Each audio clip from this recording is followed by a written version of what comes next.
Next one, what is mean of two rational numbers of A and B?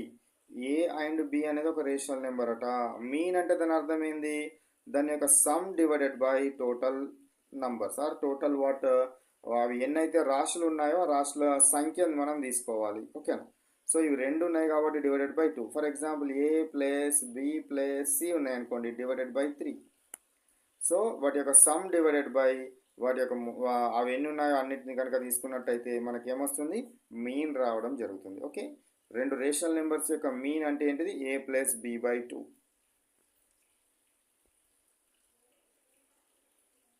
Next 35 question, is 1/2 rational number? 1/2 అనేది rational number అవుతుందా? Yes, 1/2 is a rational number. ఎందుకు rational number అవుతుంది చెప్పండి?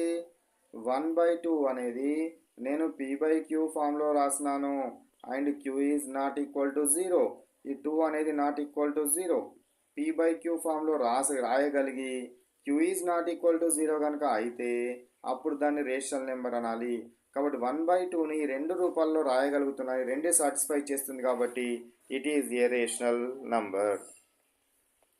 Next 36th question, is -7/3 is a rational number? Yes. ఎందుకు yes అనేది explain చేయాలి.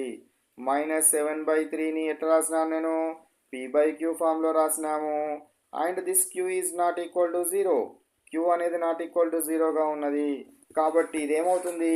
ఒక rational number అవుతుంది. మీకు ఇచ్చింది ఏది రేషనల్ నెంబర్ అయినా కూడా ఈ రెండింటిని సాటిస్ఫై చేయాలి.